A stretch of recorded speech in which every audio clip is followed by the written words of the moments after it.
Se Davidson Figueiredo vencer Petr Yan, vai direto para o cinturão? Vem descobrir isso agora, tudo sobre o UFC Macau. Presta, filhas.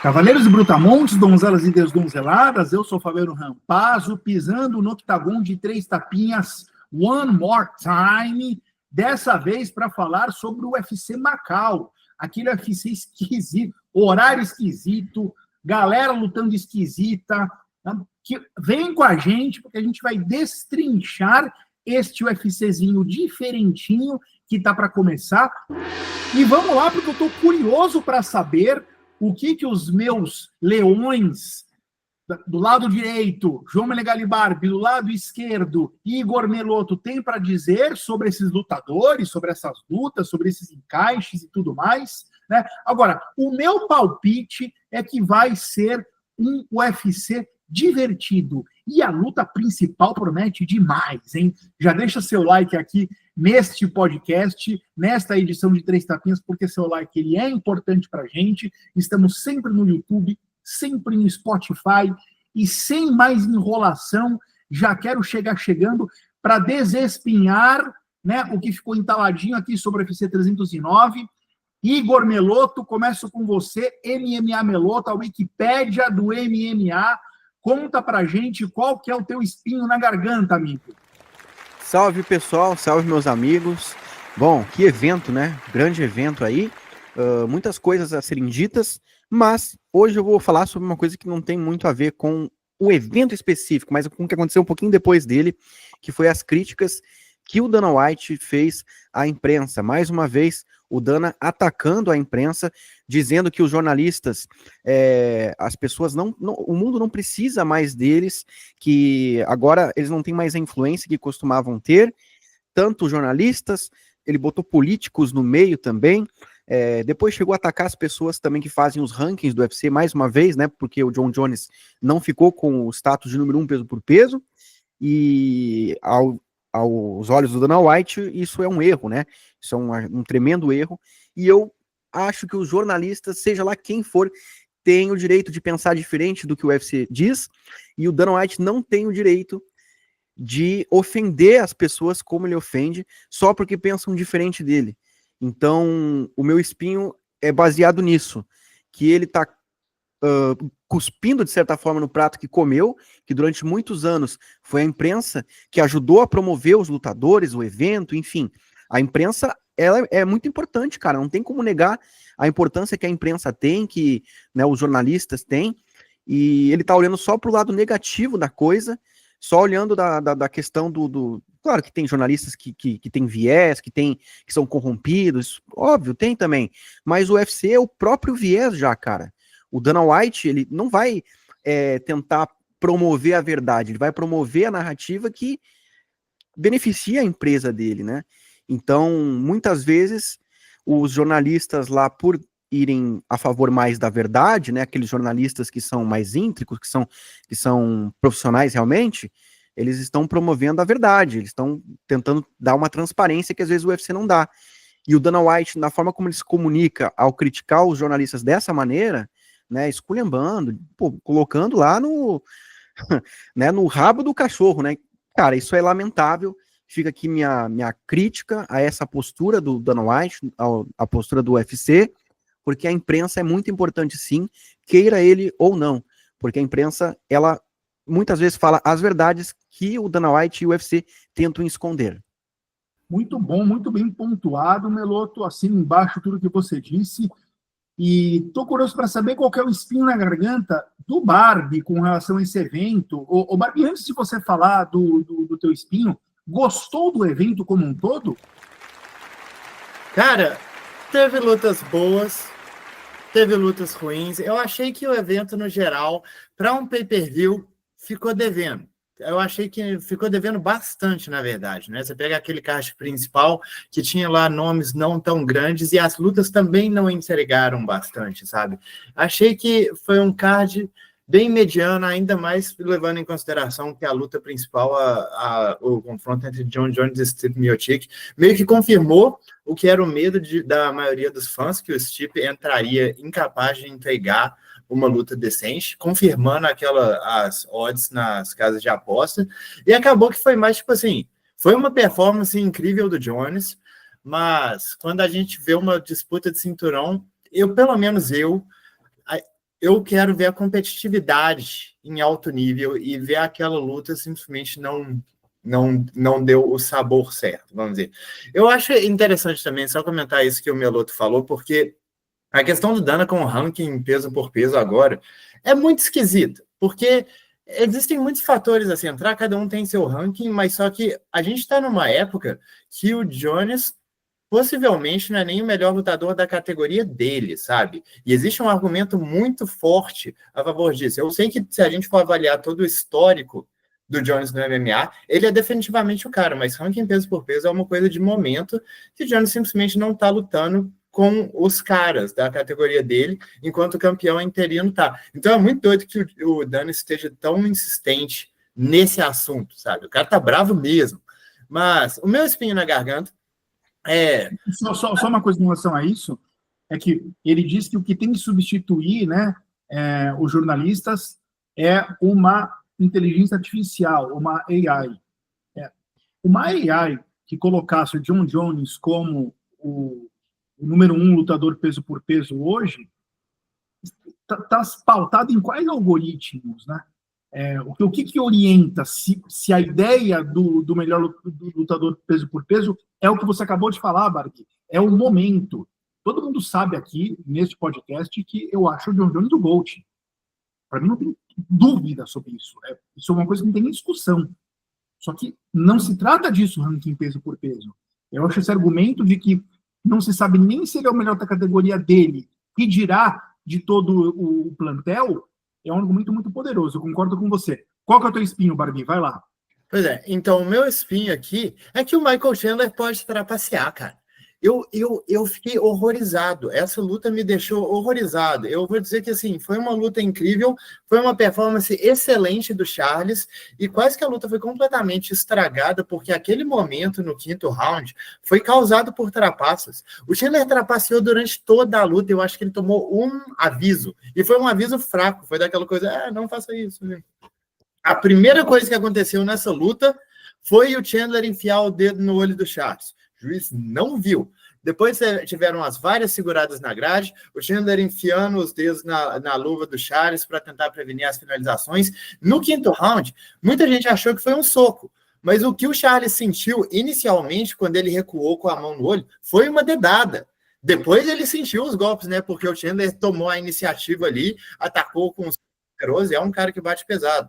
Então, tipo assim, ali, realmente. Mas, cara, foi uma dedada no olho que foi seguida por uma das sequências mais horrendas que eu já vi de golpes na nuca. Foi só na nuca. Eu estava conversando aqui com o Meloto em off antes de começar a gravação do podcast, que ainda tem aquelas coisas do cara dar martelada, às vezes o oponente está meio caído, mexendo a cabeça, às vezes ele vira, pega uma na nuca, tenta, às vezes é mais lateralizado, pega na orelha, e fica difícil a interpretação.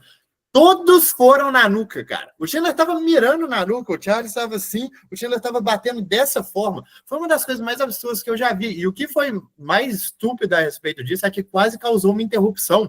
Você imagina que o Charles estava lá, sem um olho, balançado, tomando uma chuva de golpes ilegais, pensando, pô, o juiz não vai fazer nada a respeito desses golpes ilegais? Não ia. Ele, na verdade, estava prestes a interromper a luta e dar a vitória para o Chandler no que teria sido um dos nocautes mais cretinos da história desse esporte, causado exclusivamente por ilegalidades. Chandler não tomou uma advertência séria, não perdeu um ponto. Trapaceiro de mão suja, vagabundo. Ainda bem que perdeu. Não, bicho, esse cara... E uma coisa que eu estou feliz, pelo menos, é tipo assim, depois da luta dele contra o Poirier, que ele foi lá falar, Poirier, parabéns pelo confronto, e Poirier tá tipo, não, vai embora, vagabundo, você tava enfiando o dedo na minha boca, você cuspiu sangue em mim, que são atitudes sujas dentro da luta, né, querendo causar distração para conseguir outras coisas, e todo mundo ficou, o Poirier é um mau ganhador, o Poirier ganha a luta e ainda tá puto com o cara. Agora a galera tá vendo O tanto que o Chandler trapaceia durante as lutas.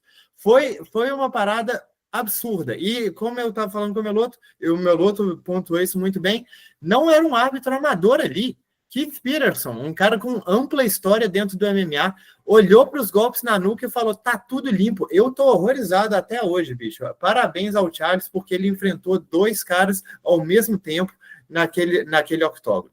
Barbie, sem contar que os danos que poderiam ser causados com aqueles golpes ali, não é só a derrota não, né? Não é só um nocaute que o Charles poderia ter sofrido. Aquilo ali pode acabar com a carreira do cara.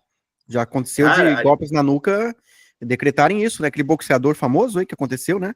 O caso dele tá até hoje aí, o cara não tem mais uma vida normal. Porque ali é muito sensível aquela região, né? Por isso que é proibido, né? Então, tu imagina. Olha o que poderia ter acontecido. O boxeador, eu acho que, se eu não me engano, ele chama Pritchard Colgan. E é exatamente o que você falou. Um golpe vira ilegal porque o dano que ele causa é desproporcional. E aí o cara me desce aquela lenhada de golpes ilegais na nuca e tava valendo. Insano, bicho. Ainda bem que o Charles está bem. Ainda bem que ele levou essa luta. Que o Chandler apodreça na escuridão. Eu não quero nem mais que ele volte para apanhar do Conor. Eu quero que ele apodreça para lá. Fiquei indignado. Bom, o meu espinho na garganta é sobre o Bo Nickal. Tenho 2 coisas para falar. Primeiro, que me chamou muito a atenção a sonora vaia que a luta recebeu ainda quando estava no seu curso final ali, a partir do 3º round, muita gente vaiando, era uma coisa que se escutava claramente na transmissão, e depois, na hora do anúncio, na hora da entrevista com o Bo Nickal, aquilo me surpreendeu, cara. O queridinho da América sendo vaiado ali, eu não sei se tinha uma coisa um pouco maniqueísta ali, o Trump tá lá, então quem podia estar vaiando seriam supostamente pessoas que não são apoiadores do Trump, eu não sei se tem alguma relação nisso, mas me chamou a atenção. Eu não esperava que pudesse acontecer aquilo. É claro que a luta foi muito decepcionante, o desempenho do Bo Nickal, pelo que se espera dele, né? Um cara implacável, jogo de quedas, teve uma tentativa de queda, que também foi decepcionante. As vaias estão justificadas, não estou dizendo que elas estão erradas, elas só me surpreenderam. E só para fechar ainda o que eu tenho para falar sobre o Bo Nickal, muita gente vem do copo meio vazio para ele, né? E eu discordo disso. Eu acho que ele fez esse jogo especificamente contra o Paul Craig. Eu consigo enxergar até uma maturidade, um QI de luta alto do Bo Nickal nessa luta. Porque o jogo do Bo Nickal é fundamentado em derrubar e amassar. O jogo do Paul Craig é fundamentado em finalizar quem derruba ele. Se eu posso vencer esse cara só com um único golpe, que é o mata-cobra, foi uma coisa que ele deu a luta inteira, né? Uma trocação rudimentar do Bo Nickal, mas suficiente para vencer a trocação rudimentar ao cubo do Paul Craig, por que eu vou me arriscar? Eu desconfio que pouquíssimos lutadores do top 10 dessa categoria ofereceriam um risco de ser finalizado que o Paul Craig oferece. Chimaev, Caio Borralho, me vem à cabeça esses dois jogos ruins para o Bo Nickal.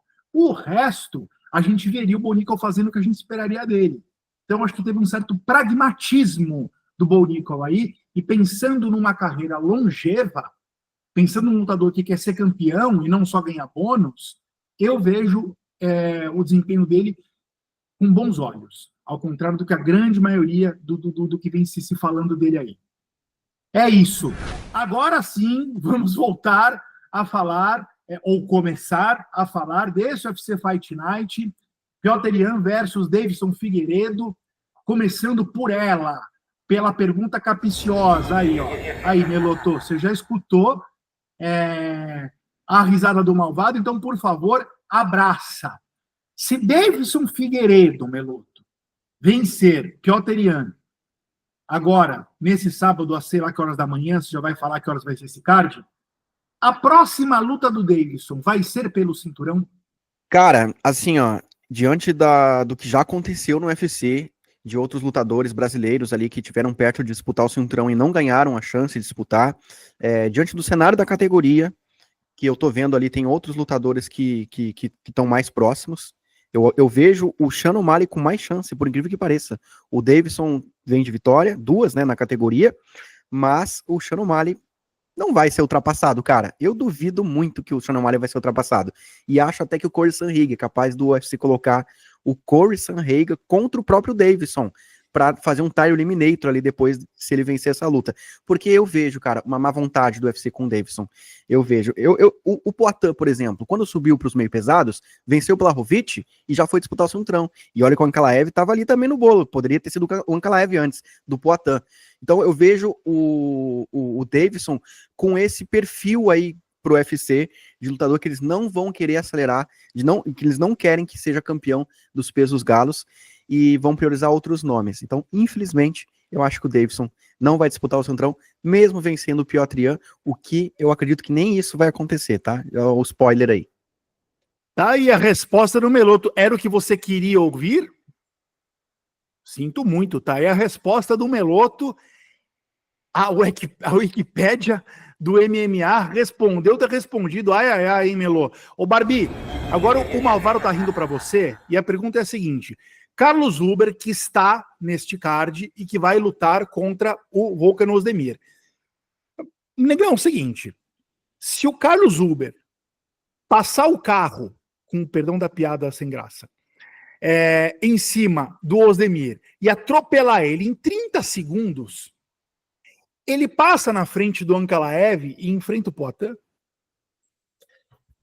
Eu sinceramente acho que não. Eu acho que nessa altura do campeonato as coisas já estão muito alinhadas, já teve a conversa do Dana White com a mídia falando que o Ankalaev é inegável. Claro que o que o Dana fala não se escreve, mas nessa altura do campeonato, quando já existe esse pedido que o Ankalaev dispute o cinturão há muito tempo, mesmo antes dessa última luta, com ele já confirmando isso para a mídia, os dois já se dispuseram a lutar nesse evento,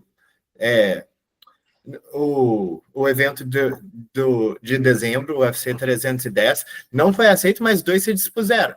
Então, meio que essa é a luta a se casar. Eu acharia muito estranho qualquer resultado fazer o Berk passar na frente do Ankalaev. Acho que se isso acontecer, é mais por coisas que a gente não tem como prever, como, tipo assim, problemas de visto ou problemas de, tipo assim, Ramadã, esse tipo de coisa que, às vezes, a gente não fica sabendo. O cara não quer lutar nessa localização.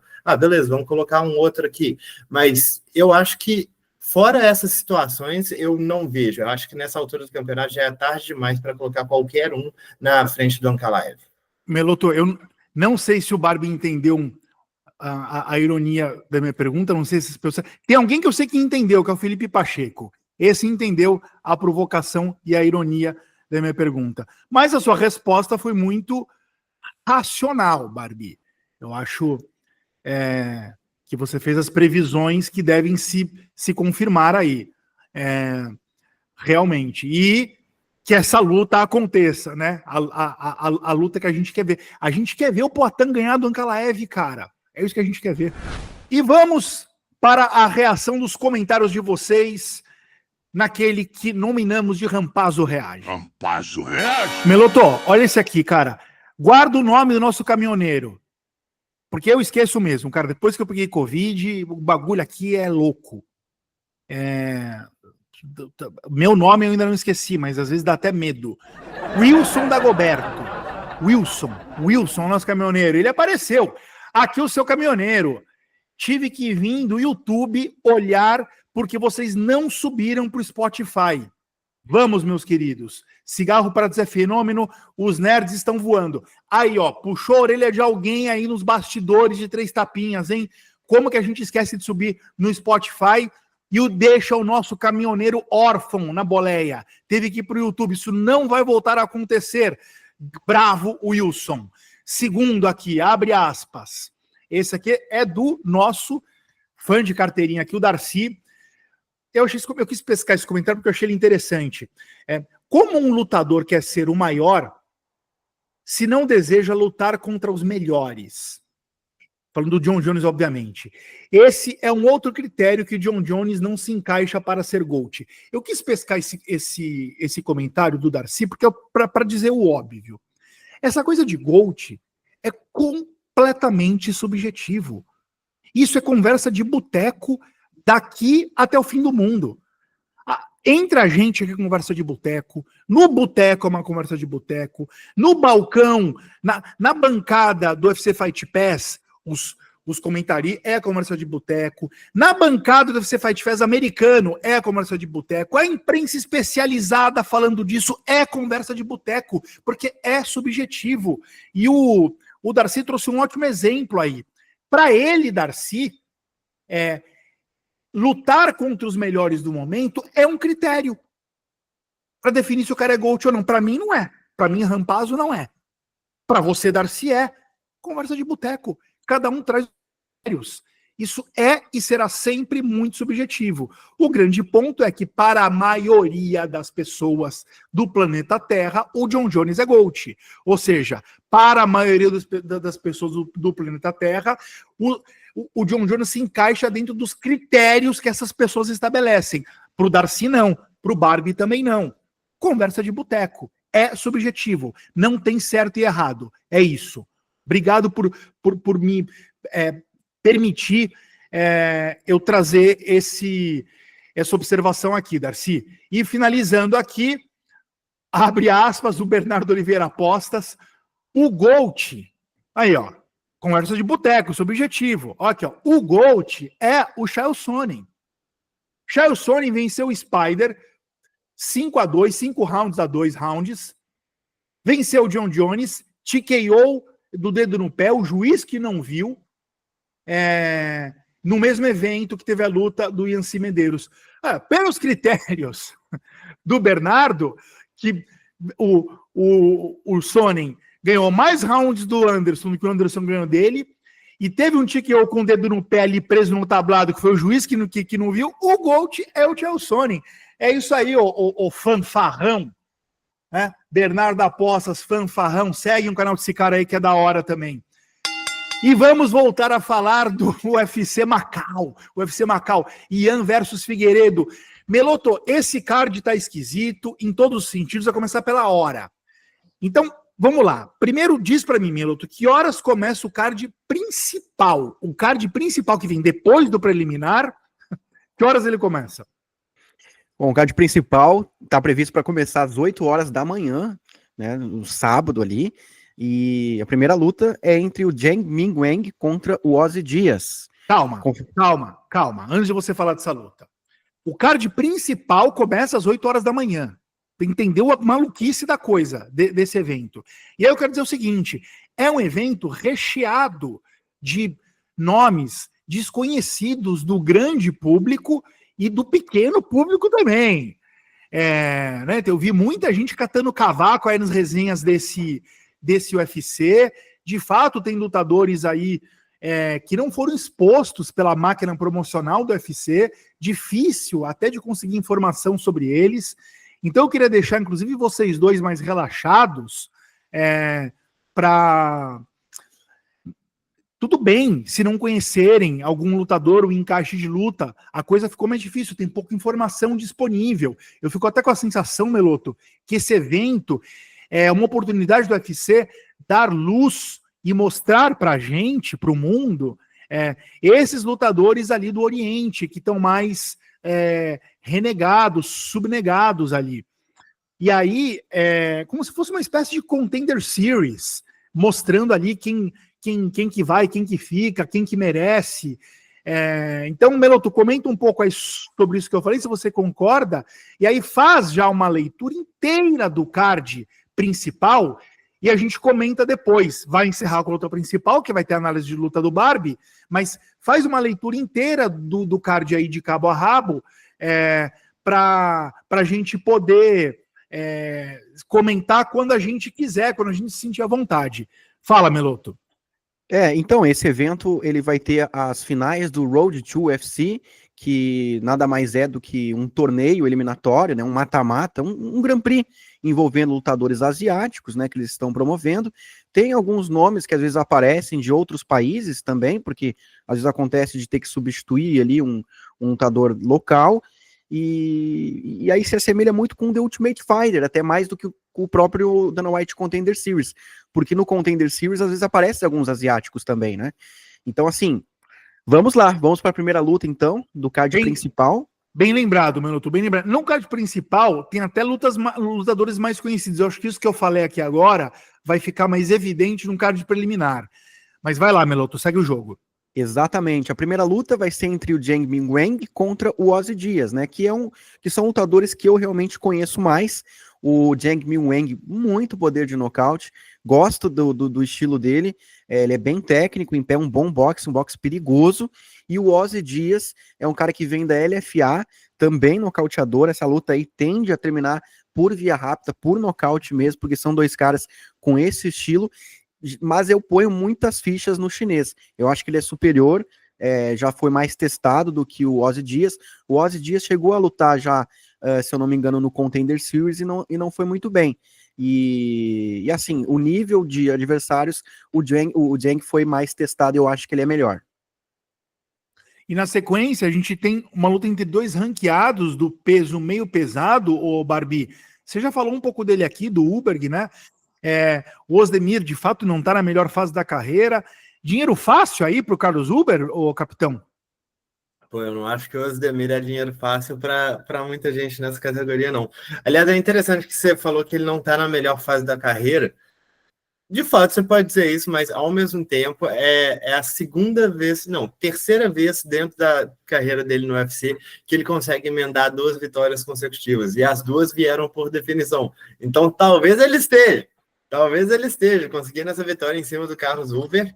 Acho que seria tranquilamente a melhor sequência dele, desde que ele estreou no UFC, que ele conseguiu 3 vitórias avassaladoras e foi direto para a disputa de cinturão.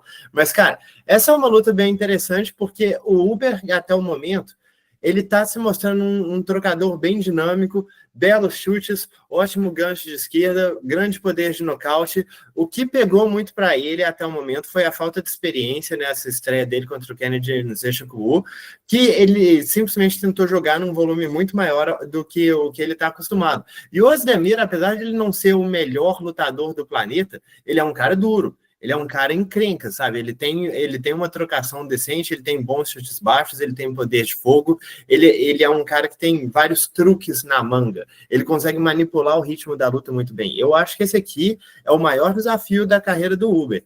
E não ficarei surpreso se ele sair derrotado. Teu palpite num campo minado, campo minado não, no palpitão no canal Contra-Golpe, o Barbie, seria em quem? O meu palpite, eu acredito que seria no Uber. Eu acredito que seria mesmo. Eu acho que ele é um trocador mais limpo entre os dois, mas acho que para mim o que pesa muito é a questão de diferença de cardio, sabe? Pensando que um deles não vai conseguir um nocaute fulminante, eu acho que eu fico mais favorável ao Ozdemir conseguir levar vantagem prolongando a luta, mas eu acho que ele não tem volume suficiente para cobrar isso do Uber. Então, vamos ver. O meu palpite está no Uber, mas como vocês já puderam ver por essa análise bem lá e cá, não estou muito confiante.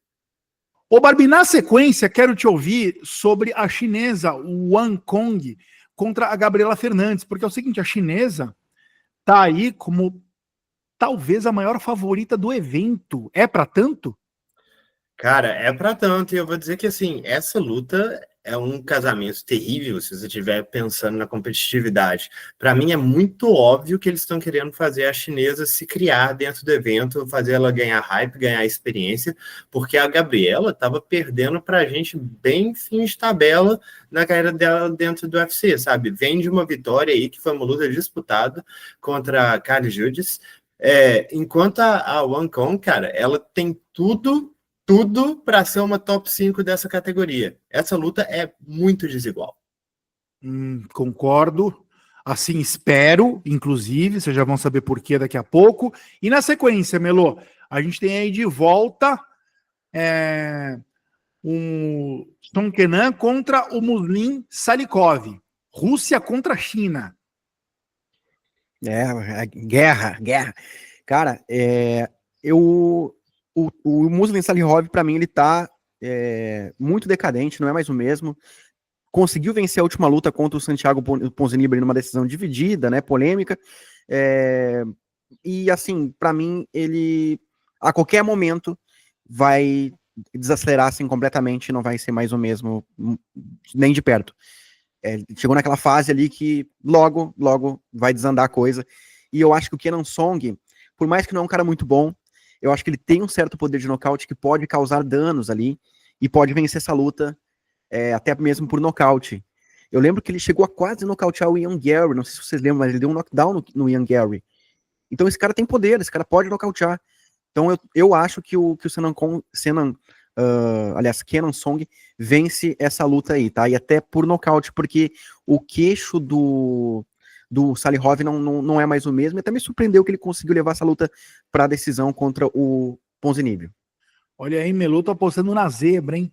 Apostando na zebra. Ô, Barbie, o Common Event, a Yan Xiaonan contra a Tabata Hit, se enquadra um pouco na análise que você fez da Kong contra a Gabi, de que o UFC tá querendo favorecer aqui o lutador da casa ou não? Eu acho que não, porque no caso ali, a gente está falando de duas desranqueadas, duas pessoas que estão assim, vindo cada uma de uma vitória dentro do evento. Nesse caso aqui, a chinesa está vindo de derrota, a Tabata está vindo de 2 vitórias, e claramente com uma evolução grande, sabe? Então, essa é a chance da vida da Tabata, ao mesmo tempo que dá a Yan Xiaonan a posição de se recuperar. E eu vou dizer que eu nem acho que o casamento seja terrível para a Tabata. Eu acho que ela tem boas chances. Eu vou de Xiaonan aqui por ter um jogo mais completo, por ser mais perigosa. Mas, cara, eu já vi a Carla Esparza sambar na cara da Xiaonan, levando para o chão, trabalhando ground and pound, passando com facilidade. E eu não acho que a Tabata fica devendo muita coisa em termos de jogo de solo, não, viu? E ela é uma wrestler extremamente forte. Eu não ficaria surpreso com uma zebra aqui. Eu não acho que essa luta seja um casamento tão absurdamente desnivelado assim, não. Eu acho que é um casamento bem feito. Olha só, Barbie surpreendendo, hein? Não sei se eu concordo com isso, hein? Tô achando que essa luta que a chinesa vai fazer parecer fácil. Não sei. Bom, Barbie, quero saber se você vai me surpreender agora. Porque a gente chegou aqui na luta principal.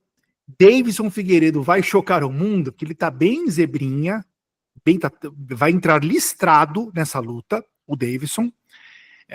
Mas com a minha torcida, para quem acha que eu só torço para gringo, vou estar com a bandeira do Brasil assim, ó. Bandeira do Brasil não, a bandeira com a cara do Davidson, assim, ó. Vai Deus da guerra. Conte para mim, João Barbie, o que o Piotr Yan, a essa altura do campeonato, vai trazer de armas para vencer Davidson Figueiredo por pontos? Que acho que é essa a estratégia dele. Concorda comigo? Quem é o Piotr Yan de dezembro de 2024? Final de novembro de 2024? Vou dizer que eu discordo, mas acho que não pelo motivo que você imagina, porque eu acho que o Yan não tem uma estratégia sólida para as lutas. Eu lembro de... Para mim, o grande problema do Yan é que ele não tem muito um método que não seja leitura do que o oponente está fazendo, sabe? A habilidade dele de se impor nas lutas depende de entender o que está vindo do outro lado. E aí é por isso que ele acaba perdendo lutas, né? Porque ou ele é pego frio demais, não consegue fazer a leitura apropriada, ou ele demora demais para fazer isso, ou pega um cara igual o Merab, que simplesmente entregou tanta coisa que ele nunca conseguiu se adaptar propriamente. Então, e, tipo assim, esse é um defeito muito grande para um lutador. Para quem acha que é tipo assim, ele perde o primeiro round porque ele tem que esquentar. Não é. Não é. É porque ele não sabe o que está acontecendo na luta até passarem alguns minutos. Não é que ele tem que esquentar, não é que ele começa entregando pouco. É que ele simplesmente não sabe o que está vindo. A impressão que dá é que ele realmente não faz uma estratégia apropriada para cada lutador. É por isso que eu acho que a ideia dele nunca é vencer por pontos. A ideia é fazer o que eu sempre faço. E, tipo assim, ele é um cara que pode fazer isso muito bem, porque ele tem excelentes habilidades em pé, excelentes habilidades no solo, é um wrestler muito bom, consegue fintar a trocação para entrar em quedas para fintar quedas para entrar na trocação, todo esse tipo de coisa, troca muito bem das duas bases, uma ótima habilidade de boxe, um cara muito adepto daquele estilo russo de boxe, né? Você vai ver ele fazendo muitas armas ligadas a essa escola, como, por exemplo, fazer o que a gente chama de shifting, que é a ideia de você utilizar cruzados enquanto anda. Normalmente, andar não é uma coisa que você deve fazer quando você está socando, porque você precisa firmar a base para gerar poder, mas existe uma técnica apropriada para isso. E quando você adequa isso ao fato que o Ian consegue trocar nas duas bases, isso funciona perfeitamente. Ele soca, anda, só que ele já está numa outra base que ele consegue lutar perfeitamente bem. E como eu falei, ele é um cara que precisa fazer a leitura do que está vindo. E aí ele apura a defesa dele. Ele tem uma guarda muito bacana, mas principalmente ele reage muito bem ao que está vindo do outro lado, sabe? Então ele não deixa golpes sem resposta. Ele tem um cardio excelente. Eu diria assim que o cardio dele, fora o mutante do Merab, possivelmente é o melhor da categoria. E a própria luta entre os dois, eu acho que deixa isso bem claro, né? Porque o cara tomou 50 entradas de queda. E ele ainda estava defendendo isso no final da luta. Eu sei que ele perdeu, mas só o fato de que ele ainda estava conseguindo defender e se levantar depois de 5 rounds, sendo jogado na montanha russa por aquele monstro do Merab, eu acho que diz muito a respeito do card dele. Ele tem bom poder de nocaute para a categoria, e é um cara que, tipo assim, quando ele toma as rédeas do combate, é muito difícil ele perder isso, sabe? Porque ele já sabe o que está acontecendo, ele sabe o que ele pode trabalhar, ele sabe o que ele não pode trabalhar, ele tem chutes muito bons, também gosta do trabalho que ele faz no clinch, e é essencialmente um lutador de pressão. E se adaptar ao adversário sendo um lutador de pressão é uma coisa que funciona perfeitamente bem, né? Você sabe o que está vindo, você consegue encurralar seu adversário, consegue forçar ele ao erro para trabalhar em cima disso. Por cima, ele é um cara com ground and pound muito ativo, faz isso com muita excelência, e eu acho que se você pegar só técnica por técnica, ele possivelmente é o melhor lutador da categoria dos pesos galos. Ele só tem essa dificuldade com oponentes que ou não estão oferecendo as coisas que ele precisa, ou que simplesmente conseguem, como o Sterling fez. O Sterling conseguiu uma queda e aí neutralizou. O Ian precisava de um round inteiro para sair dali por uma diferença de nível técnico. Mas ele eventualmente também chegou num momento que ele conseguiu começar a parar as quedas. Mas esse tipo de coisa, essa dificuldade de pegar a iniciativa e falar, agora sou eu que mando na luta, isso já custou lutas para o Ian, já custou rounds. A última luta dele contra o Song Yadong, ele perdeu o round justamente por isso.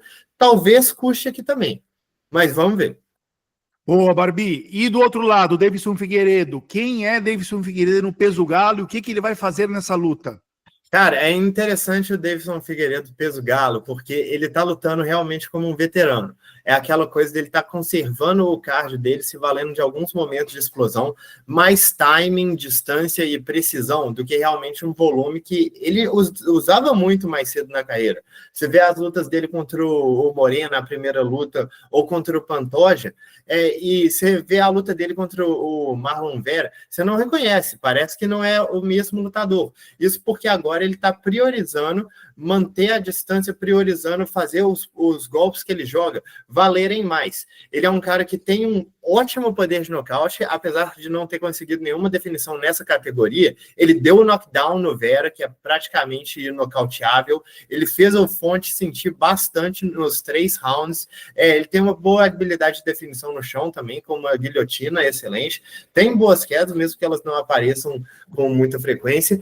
E é um cara que tem uma visão de contragolpe muito fora do normal, sabe? É um cara que realmente enxerga o que o adversário está fazendo e vê a oportunidade perfeita de vou enfiar essa cotovelada aqui que ele nem vai ver, ou essa joelhada, ou qualquer outra coisa. Eu gosto da forma que ele trabalha golpes no corpo, ele faz muito bem e ele consegue causar muito dano com esse tipo de golpe. Como eu falei, apesar dele já ter demonstrado poder nessa categoria dos pesos galos, não foi uma coisa diferenciada como ele era nos pesos moscas, que ele era possivelmente o peso mosca que bateu mais pesado na história, comparativamente com caras como o John Lineker ou o John Dodds, só Jones. E O que pega para ele, eu estava falando aqui desses problemas do Ian, o que pega para o Daiko é justamente quando ele pega um oponente que se impõe muito em termos de cardio e fintas. Ele é um contragolpeador, ele precisa que o oponente esteja oferecendo algo que ele possa contragolpear. Se o oponente finta demais, ele perde completamente o timing. Aí você vê umas performances, tipo a segunda luta dele contra o Moreno, que ele tava tentando umas coisas absurdas que quem tava olhando de fora pensava, esse cara é maluco, como que ele conseguiu ser um lutador nesse nível? É justamente porque ele tava confuso com a sequência de fintas. E aí ele acaba cansando, e aí ele perde o timing, e aí ele se expõe demais. Acaba gerando problemas graves para ele, principalmente pensando que ele não tem um cardio dos melhores. Eu sei que ele já fez 5 rounds mais de uma vez, e valorizo muito, principalmente a terceira luta contra o Moreno, que ele demonstrou um cardio e uma estratégia excelentes para fazer isso, mas não são o ponto forte dele. Enfrentar um cara que vai dominar o volume da luta, o ritmo da luta, pode fazer esses problemas ficarem bem acentuados. E chegamos, Barbie, naquilo que a gente quer saber. Quem vence a luta e por quê? Então, eu vou falar aqui, sinceramente, que eu sei que é uma luta dura, eu sei que é uma luta complicada, eu sei que é uma luta parelha, que ambos os lutadores têm muitas qualidades, são lutadores do mais alto nível, mas eu não consigo enxergar o Ian perdendo essa luta. Eu acho que vai ser uma vitória até bem acachapante a favor do Ian, porque eu acho que o jogo casa mal para o Daiko. A gente viu o Maurício Ruff contra o James Montop esse final de semana, e uma crítica que eu estava dando ao Maurício Ruff é justamente como que ele depende muito de momento. Ele depende muito da mágica acontecer. Tipo assim, a falta de atividade dele faz com que ele precise machucar o oponente para vencer os rounds. E ele consegue fazer isso. Mas a questão aqui é que o Daiko precisa fazer a mesma coisa contra um oponente que não tem histórico algum de ser machucado pelos oponentes. Eu acho que o Ian levou um knockdown na história dele dentro do UFC, que foi contra o John Dodson, e foi um flashdown, ele levantou instantaneamente depois. Então, você depender de momento contra um cara que tem o volume, o ritmo, a pressão que o Ian tem, ou você depender de um nocaute, de uma finalização contra um cara que nunca foi nocauteado ou finalizado, cara, eu acho... O Daiko tem muitas armas, mas as armas dele não são apropriadas para este casamento, sabe? Ele precisa ter uma ferramenta melhor para manter a iniciativa dessa luta, porque ele não vai conseguir competir em termos de iniciativa e volume com o Ian. Ele vai conseguir ganhar alguns momentos dessa luta, principalmente no início dela, mas eu acho que à medida que o tanque dele for se desgastando, o Ian vai crescer na luta, e o fato dela ser 5 rounds, eu acho que complica muito a vida do Daiko. Eu acho que nada deixa mais claro, tanto que o Daiko é um lutador que precisa desses momentos chatos, do que o fato que até mesmo na última luta dele contra o Vera, que foi uma luta que ele ganhou assim, com uma certa tranquilidade, com uma boa margem, ele acertou menos golpes do que o adversário. Agora ele está enfrentando 5 rounds contra uma máquina de cardio, uma máquina de volume e um cara que faz leitura e finta pra caramba, sabe? Eu acho a vida do Daiko muito complicada nessa luta. Eu acho que se ele vencer, vai ser uma coisa extremamente surpreendente. Eu sei que as odds não dizem isso, porque, convenhamos, são 2 lutadores do mais alto nível aqui, mas eu acho muito difícil ver o Daiko vencer nessa luta e, particularmente, eu não enxergo. Eu acho que o Ian vence, e eu acho que vence de uma forma até bem dominante. Ok, Mr. Captain. Ai, ai, ai.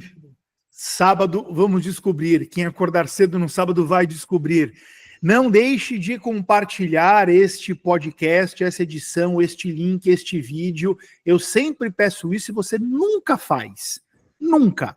Dessa vez, pega o linkzinho aí, manda para uma pessoa só, uma só. Se cada um de vocês fizerem isso, a gente vai conseguir mais inscritos, mais views, sonhando com os 1000 inscritos, para o Barbie poder vir aqui e imitar uma galinha com esse seu cabelo de galinha.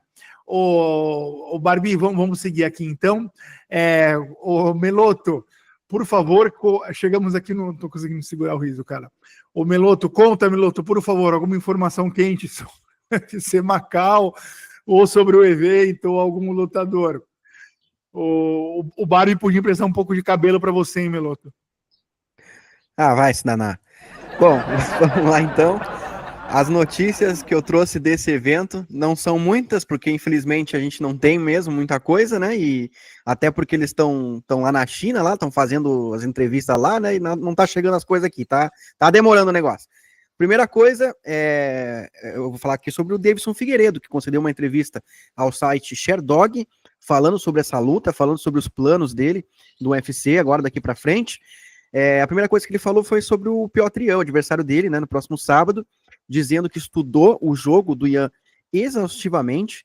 Ele acredita que o Yan tem muitas brechas, muitos buracos no jogo dele, e até citou que o Yan não vem do wrestling ou do jiu-jitsu, né? É um cara que gosta de trocar, gosta da trocação, e o Davidson se considera um striker, e ele tá muito confiante de que essa luta vai ser em pé, não vai ter jogo de grappling ali não, e caso tenha, ele acredita que tem muito mais armas para vencer o Yan e vai usar todas essas armas contra ele, né? A respeito da luta é isso. O Davidson também falou sobre a realização que ele vive, né, dentro do UFC, a carreira que ele construiu. Ele tem essa sensação por tudo que ele conquistou, né, os dois, o cinturão no peso mosca, né, e pelo que ele está fazendo agora nesse início de trajeto dele no peso galo. Ele acredita que não tem nada a provar para ninguém, porque ele já está na história, é uma lenda, só que ele ainda tem ambições, né? Ele tá com fome ainda, ele quer continuar, no mínimo, dando show para os fãs, né? Nesse novo peso, com as lutas que ele pode fazer, lutas diferentes da que ele costumava fazer no peso mosca, e a ambição dele é se tornar campeão do UFC novamente no peso galo, né? Seria um dos poucos lutadores, né? Um dos poucos brasileiros a conquistar isso. E aí entra também a questão da gratidão que ele tem ao UFC, porque ele é um cara que diz que não nasceu em berço de ouro, que veio da selva, né, que o pai dele era fazendeiro, né, nasceu e foi criado lá em uma fazenda, e o pai dele criou ele praticamente na selva, onde inclusive fala que lidou muito o tempo todo com animais perigosos, e aí lidar com esses lutadores do UFC hoje em dia não é nada perto do que ele já lidou antes. E aí ele entra nessa, como eu disse, a questão da gratidão ao UFC, que o UFC mudou a vida dele muito, com a carreira que ele tem na organização, e é lá que ele quer, inclusive, se aposentar um dia, né? Ele não quer lutar em outros eventos, ele quer se aposentar dentro do UFC. Então aí fica até um aviso, né? Um alerta, ó, concorrência não vai ter para vocês. Davidson Figueiredo vai lutar no UFC pelo resto da carreira dele. Muito legal, muito legal. Eu tenho a sensação que o Davidson virou uma espécie de come quieto dentro dessa categoria. Ninguém fala muito, ninguém dá muito crédito, ninguém dá muita bola, e ele tá lá, comendo. Daqui a pouco a gente vai ver esse rapaz aí disputando o cinturão. Eu torço muito por ele, vamos ver o que vai acontecer. E, Meloto, chegamos aqui então no card preliminar. Agora sim, dá para fazer aquilo que eu havia sugerido. Pega você o card de cabo a rabo, Meloto, leia ele inteiro, comente brevemente sobre os lutadores que você se sentir à vontade, senão você só lê a luta que vai acontecer. E Barbie, fique à vontade aí com o microfone aberto também, a hora que você quiser falar alguma coisa de algum lutador aí, pede a palavra que o Meloto concede, vai que é tua, Melo. Se deixar, o Barbie fala sobre até o fim do dia aqui. Bom, a primeira luta, o evento, o card preliminar, né, começa às 5 horas da manhã, ou seja, o que a gente falar aqui, eu não sei nem se vai fazer diferença pra galera, porque pode ser que nem assistam mesmo. E a primeira luta entre o chinês Marechat... Meloto, repete que horas começa o evento. 5 da manhã, rapaziada. Vocês entenderam isso. Vai lá, Meloto, segue. Primeiro confronto entre o chinês Marechat contra o brasileiro Nicolas Mota, que por sinal também não tem muito cabelo, tá? Não é só eu. Marechat, galera, um chinês que, tem poder de nocaute. Ele nocauteou o Steve Garcia, então não é alguém pra gente subestimar muito, não. Vai enfrentar o Nicolas Mota, que vem de vitória também. Então aqui é um confronto entre strikers, e eu não vi como é que tá as odds. Não sei se o Barbie já chegou a olhar as odds dessa luta aí, mas eu acredito que o chinês é favorito. Eu acho que ele tem mais poder de nocaute. O Nicolas me decepcionou muito no UFC, no início da carreira dele. Agora ele tá começando a melhorar, mas ainda assim não acho que é o suficiente para vencer o Marechat. Bom, e a próxima luta, essa eu não tenho muitas informações, embora eu conheço os lutadores aí de nome, o Ken Lee contra o Xiaolong, né? O Xiaolong estreou no UFC com derrota, e o Ken Lee também. São dois lutadores aí que não tem muitas informações. O Canli lutou contra o Chris Gutierrez, chegou invicto no UFC, tava com mais hype ali, mas pegou essa luta de última hora. Então, talvez ele não conseguiu mostrar todo o potencial dele ali mesmo. É um cara nocauteador.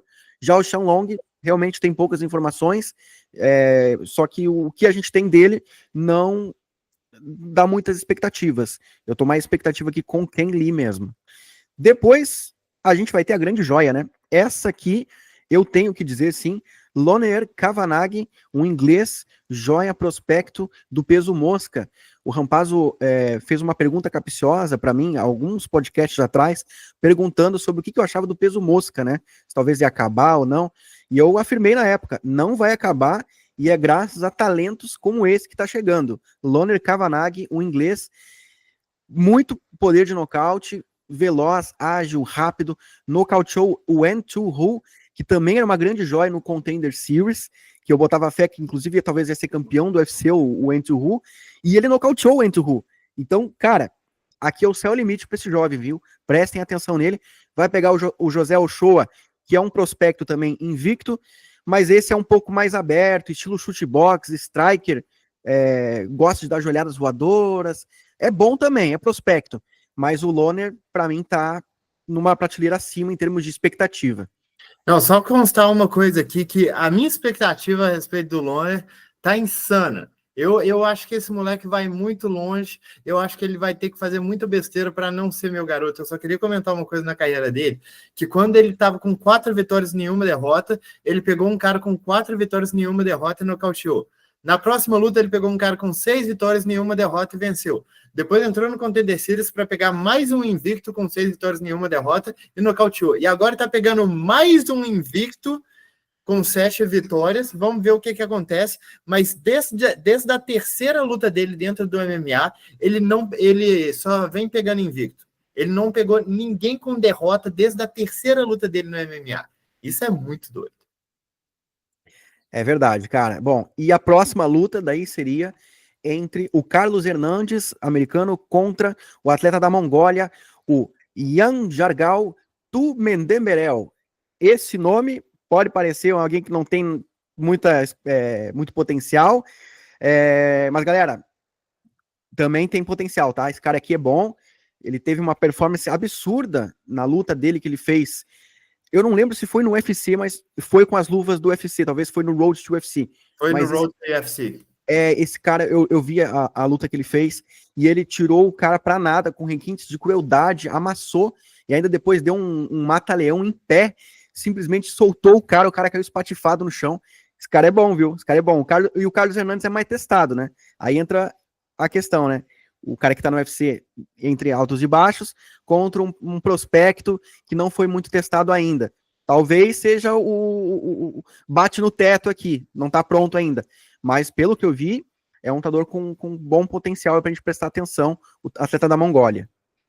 Depois, a gente vai ter uma luta daí pelo Road to UFC, a final do peso palha feminino, entre a Xin Ming contra a Feng Xiaocan, né? Duas chinesas. Aí eu realmente não tenho muitas informações. Estão lutando, a princípio, só com atletas de baixo nível. Então, mesmo se eu tivesse alguma coisa para dizer sobre elas, não seria nada definitivo, né? A gente vai ter que aguardar aí para ver a jornada delas no UFC para conhecer um pouco mais. Na sequência, a gente vai ter a final do peso mosca masculino, e aí a gente tem um atleta do Reino Unido, que tem origem asiática também, mas está representando o Reino Unido, que é o Kiru Singh Sahota, contra o sul-coreano Dong Chun Choi. Também não tem muitas informações, mesma coisa que eu falei sobre a luta anterior. E aí a gente entra na última luta do card preliminar, que é a final do Road to UFC do peso galo, entre o Bargang Gielezhizi contra o Suyong Yu. China versus Coreia do Sul, mais um confronto sem muitas informações para encerrar o card preliminar aí. Não, só constando que o Melo está falando essa questão de sem muitas informações, o lance é que quando você adentra nessa área do MMA asiático, você repara que todo mundo já lutou entre si e todo mundo acumula vitórias e derrotas. É muito difícil a gente ter realmente uma noção de qual que é o nível real desses lutadores. Tipo, uma das meninas que vão lutar nessa final, ela pegou a mesma oponente 3 vezes. E aí pegou uma outra oponente que lutou 2 vezes. Então é esse tipo de coisa que é muito difícil você falar, esse cara é realmente bom. A competição lá ainda tá muito é muito difícil você realmente ter uma noção do nível real. É por isso que a gente fala que a gente fala que não tem informação, é porque pode ser que a gente esteja vendo um monte de panguá, um monte de atleta que não tem nível para estar no UFC, porque a gente não tem nenhuma base de comparação. E não são performances que chamam atenção também, né, Barbie? Tem mais isso, porque o Rei Tsuruya, por exemplo, que era o cara que ganhou o Road to UFC, eu vi ele performando muito bem, mesmo contra uma oposição ruim, né, bem mediana, tu via ali que ele tinha alguma coisa, né? Só que esses finalistas do Road to UFC, eu realmente não chego nada até mim que me empolgasse. E já eu falei ali sobre o Tumbelem Berel, né, que é o atleta da Mongólia, esse que já tá no UFC estabelecido, né, que veio do Road to UFC também, esse aí me impressionou muito com a performance que ele teve, embora a posição foi ruim. Então é isso. Basicamente é o que o Barbie falou mesmo, e esperamos que esse evento nos surpreenda, né, porque a gente não espera muita coisa, e aí que a gente é surpreendido positivamente mesmo. Boa, pessoal. Eu ia falar exatamente isso, né? Vamos descobrir nesse sábado o que vai acontecer. E legal que, sobretudo que o Barbie falou aí agora, que na verdade diminui as nossas expectativas com esse evento. É bom também, né, alinhar as expectativas para baixo, para a gente não se frustrar, não esperar uma coisa que não vai vir e vai que nos surpreendamos, né? Vamos descobrir. Chegamos no Campo Minado. Campo Minado.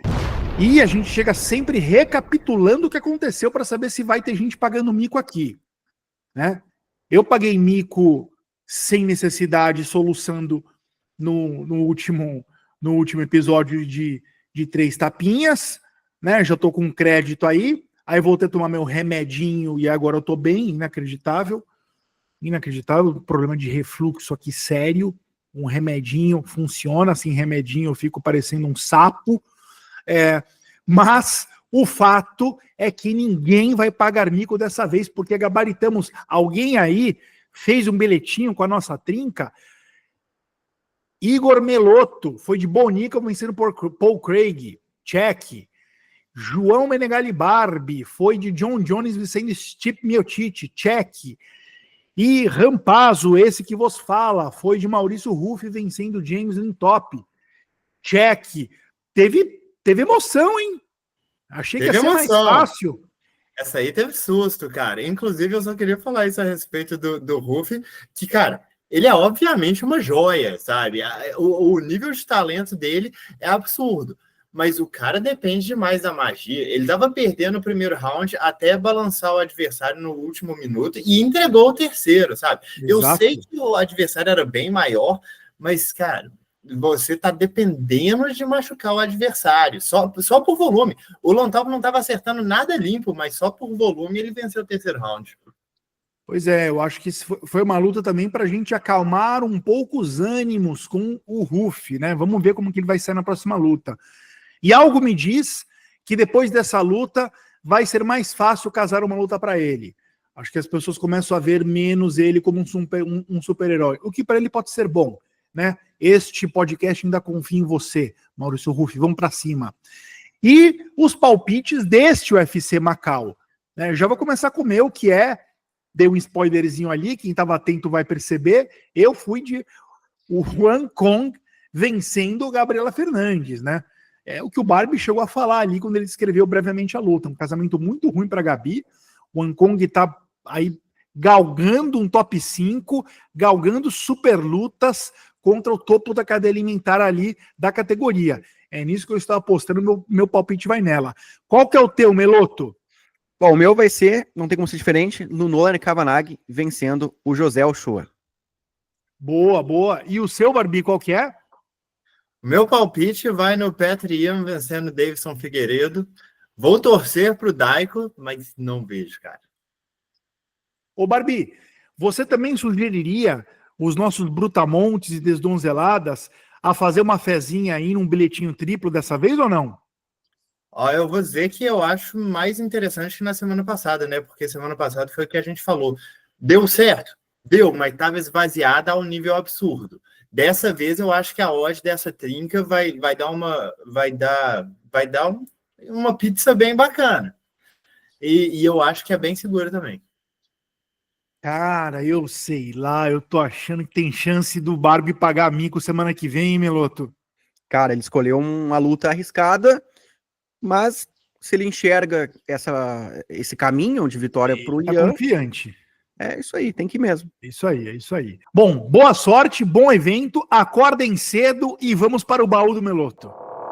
Bom, galera, o Baú do Meloto nessa semana vai relembrar aqui todas as edições do UFC na China, já que esse evento que tá rolando aí, que vai rolar no próximo sábado, né, vai ser em Macau, na China, eu resolvi trazer aqui a lista, né, de 6 eventos que ocorreram neste país, começando pelo primeiro, que foi em 2012. Foi o evento UFC Fight Night Franklin versus Lee, onde o Kang Lee nocauteou o ex-campeão do UFC, Rich Franklin, na luta principal. O Come Event, a gente teve o Thiago Silva num no contest contra o Stanislav Nedkov. A gente teve o Paulo Thiago também, acabou perdendo para o Dong Yun Kim.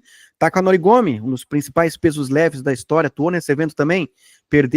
Venceu o McDaniels na decisão dividida, uma luta equilibrada na época, teve polêmica. Enfim, John Lineker também atuou nesse card, vencendo o Yasuhiro Urushitani.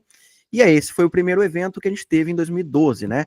O segundo, né, dos 6, foi o The Ultimate Fighter Finale China. A luta principal foi entre o Dong Yun Kim contra o John Hathaway. Esse evento rolou em 2014, né, demorou um pouquinho para você voltar lá. Foi em Macau, né, assim como o primeiro, foi em Macau também. O Dong Yun Kim nocauteou o John Hathaway com uma cotovelada giratória. Essa cotovelada, inclusive, é mostrada em vários highlights do UFC aí, que mostram grandes nocautes da história. A gente teve a final do TUF, na época, também um TUF China, do peso meio-médio, o chinês Zheng Lipleng ganhou esse TUF e depois acabou sendo dispensado do UFC rapidamente, não tinha nível para continuar. O evento também teve Matt Mitrione, nocauteando o Chael Jordan, e não teve muitas lutas interessantes além dessas. O terceiro evento, galera, o UFC Fight Night Bisping versus Lee. Mais uma vez o Kang Lee, né, ex-campeão do Strikeforce, fazendo a luta principal de um evento lá. Ele acabou sendo nocauteado pelo Michael Bisping no quarto round, né, e depois nunca mais lutou no UFC, né, foi a despedida dele.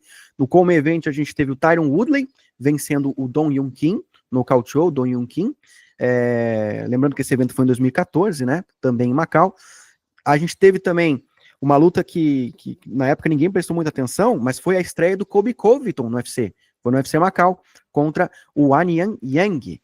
O Colby nocauteou no primeiro round, não deu pro cheiro aí, na época ninguém botava muita fé nele, né? Depois, o quarto evento, galera, em 2017, mais um UFC Fight Night, Bisping versus Gastelum, foi a luta principal desse evento, olha o Bisping aí de novo, e foi a última luta do Bisping, a última luta da carreira dele, rolou em Macau. Aliás, desculpa, galera, foi na China, mas essa aí foi em Xangai, tá? Xangai. Kelvin Gastelum nocauteou o Michael Bisping no primeiro round, despedida do Bisping. A gente teve o Zabit Magomed Sharipov atuando nesse evento, vencendo o Shimon Moraes. O Son Kenan, que tá no card desse evento hoje, dessa semana, tava no card lá também. Venceu o Bob Nash por nocaute. A Yan Xiaonan fez a estreia dela no UFC nesse evento aí, vencendo a Kelly Curran. O Song Yadong, que também é uma grande joia, estreou nesse evento, vencendo o Bharat Kandaré. E é isso, essas foram as principais lutas desse evento. O quinto evento, dos 6, em 2018, a gente teve Francis Ngannou e Curtis Blades na luta principal, a revanche, né? O Ngannou nocauteou na primeira, nessa também nocauteou. A gente teve o Alistair Overeem nocauteando o Sergei Pavlovich, na estreia do Pavlovich no UFC. Outras lutas ali incluíam a Zhang Weili, campeã atual do UFC no peso palha, estava fazendo a segunda luta dela no UFC, venceu a Jéssica Aguilar, uma grande lutadora na história do MMA, que no UFC não foi muito bem. A Jéssica Aguilar é conhecida como uma das principais pesos palhas da história. E o último evento foi em 2019, a última vez que o UFC pisou lá, foi em Shenzhen. A luta principal foi, embora uma disputa de cinturão, era um evento Fight Night. A gente teve a Zhang Weili conquistando o cinturão contra a Jéssica Andrade, a Batistaca, que era campeã, né? A Zhang Weili foi lá e nocauteou ela. No Come Event, a gente teve o Li Jiangleng nocauteando o Eliseu Capoeira, um resultado bem interessante aí, né, para o chinês. Teve o Kai Kara France também vencendo o Mike De La Rosa, Son Kenan atuando também nesse card, e de resto não teve umas lutas muito interessantes. E agora fica a pergunta, esse evento de agora, será que ele tá melhor? né, ou pelo menos a altura de eventos que já rolaram lá? Fica aí nos comentários aí para vocês comentarem essa pergunta, essa indagação aí. E na sua opinião, está ou não, Meloto? Eu acho que está, mas essa luta da Zhang Weili contra a Jéssica Andrade pelo cinturão em um Fight Night, a luta do Francis Ngannou também, que embora na época não era campeão nem nada, eu acho que colocam a régua lá em cima, né? Mas assim, ainda tá, porque tem eventos ali que não foram tão grandes quanto o de agora. Eu acho que superam os dois ali, pelo menos. O card principal tá bem interessante, cara. Tá É valendo a pena verdade. acordar às 8 da manhã, pelo menos. Cavaleiros e Brutamontes, donzelas e desdonzeladas, como vocês sabem, a gente se despede sempre esbofeteando ou cumprimentando. Começo com o Meloto. Meloto, você vai estapear o rosto ou afagar as costas de alguém? Cara, eu vou arregar nessa semana, porque Arregou. não tem como ser diferente. Eu tenho que aplaudir aqui também, assim como eu fiz com outros lutadores que chegaram nesse momento da carreira, da aposentadoria, né? De pendurar as luvas. Stipe Miocic aposentou-se do MMA, uma lenda, um dos maiores pesos pesados da história. Eu ainda estou em dúvida se eu considero ele o maior, eu preciso repensar isso para ter mais certeza, mas pelo menos entre os dois eu acredito que ele está. Entre ele e o Fedor Emelianenko, eu acredito que ele está. E, cara, que carreira. Chegou no UFC, todo mundo dizendo, tá aí o Crocop da... Não era Shopee o termo na época, que eu acho que nem existia Shopee, mas ele tinha uma semelhança muito grande com o Crocop, até pelo calção, os shorts que ele usava da Croácia, e parecia que ele ia ser um cara que não ia nem de longe chegar nem perto do próprio Crocop, dos feitos do Crocop na história, e ultrapassou os feitos do Crocop, por incrível que poderia parecer na época.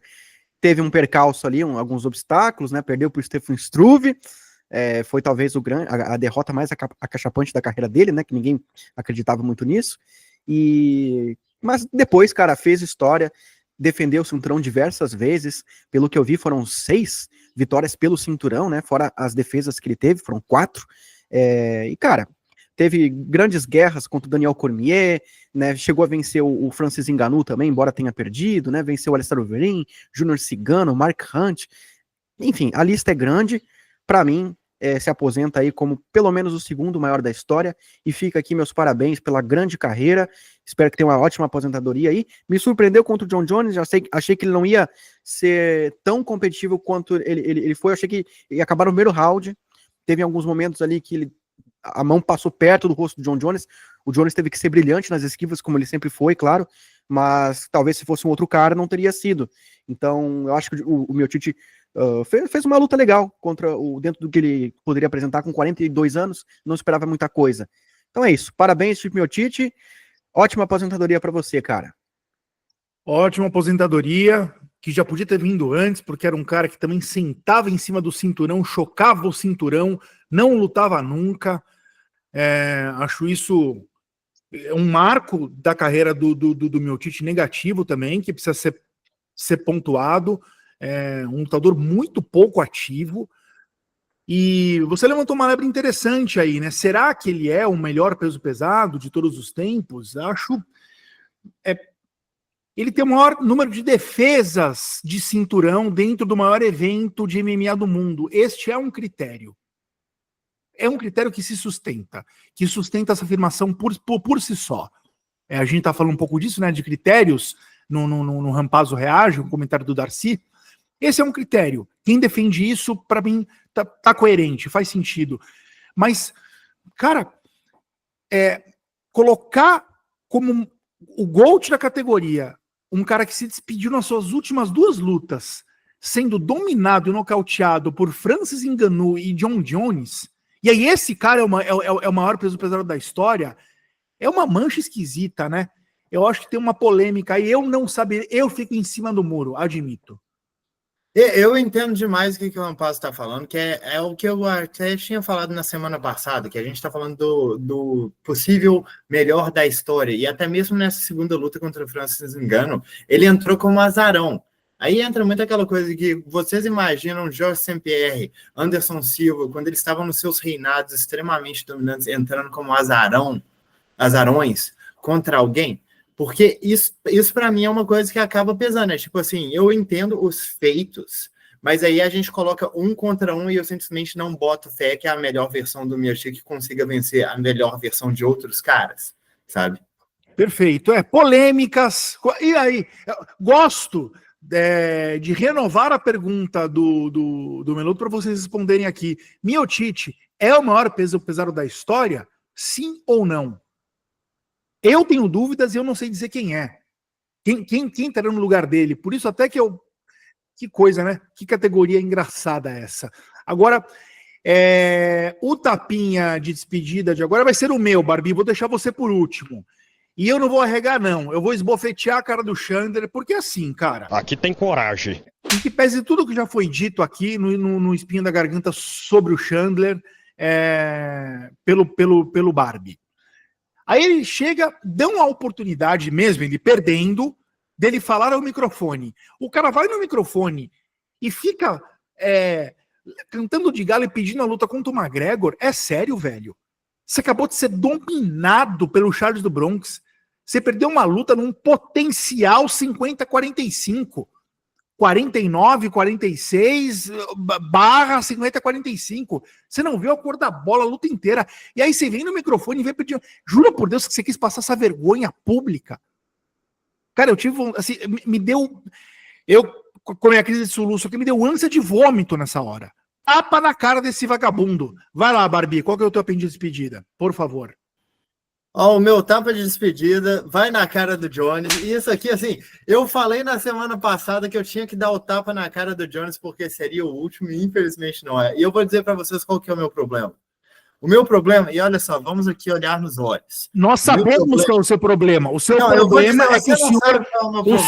O seu problema é que o senhor é um hater do John Jones. Não, eu vou explicar direitinho para você e você vai ficar surpreso. O meu problema, Rampazzo, é você. Aqui tem coragem. Porque o que acontece? A gente fez a aposta de campeões, de quem ia terminar o ano campeão. E eu e o Meloto, meu querido colega, colaborador, amigo nas horas vagas, a gente foi de Aspinal terminando o ano como campeão, porque a gente estava pensando, mesmo que o Jones não lute contra ele, o Jones vai lutar contra o Miocic e aposentar. E o Rampazzo, este caboclo aqui que vos falou todo o podcast, ele falou, eu vou de Jones.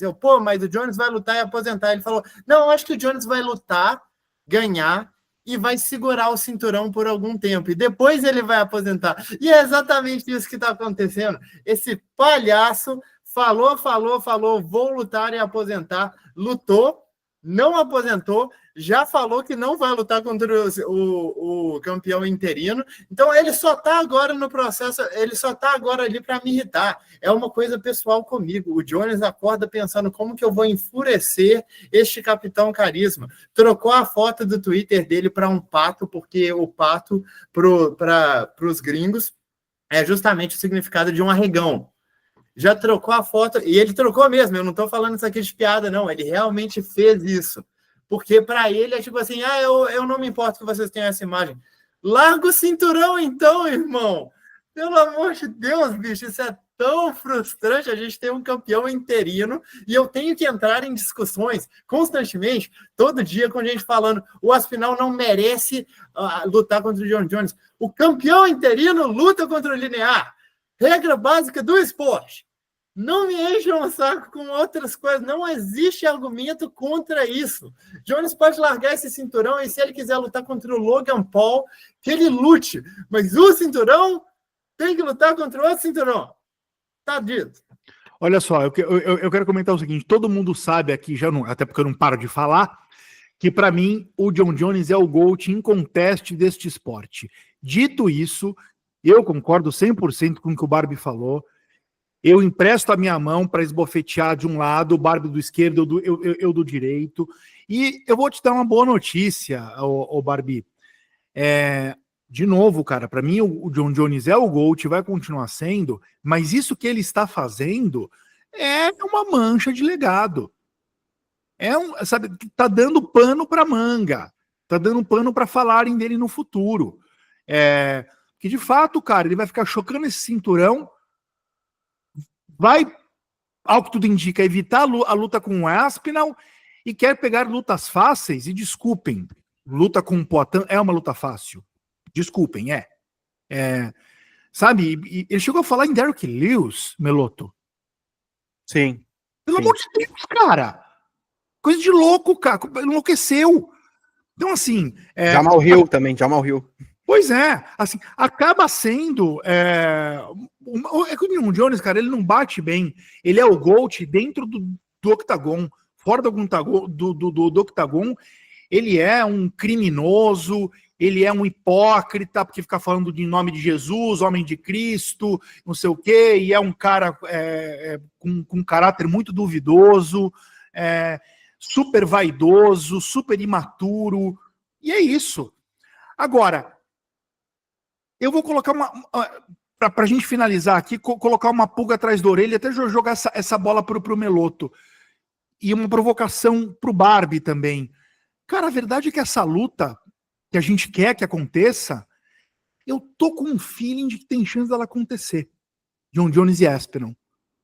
Eu tô com uma sensação de que tem chance dessa luta acontecer, Meloto. Pois é, o Dana White falou que ele quer muito isso, só que o Jones tá pedindo muito dinheiro, né? Já deixou claro que ele pode aceitar sim, mas só com muito dinheiro. A prioridade do Jones hoje é fazer lutas que para ele vão acrescentar o legado. E ele acredita que a luta com o Poatan é a luta que vai agregar mais a esse legado dele. Ele até disse que não está disposto a segurar o cinturão. Se tiver que largar, ele larga para lutar contra o Poatan. Porque ele acredita que o Aspinall, de repente, em alguns anos, já não vai ser tão reconhecido como ele é hoje, como uma grande promessa. E aí, só queria dizer uma coisinha aí, botar o meu pitaco. Eu acho que o principal responsável por tudo isso é o UFC, cara.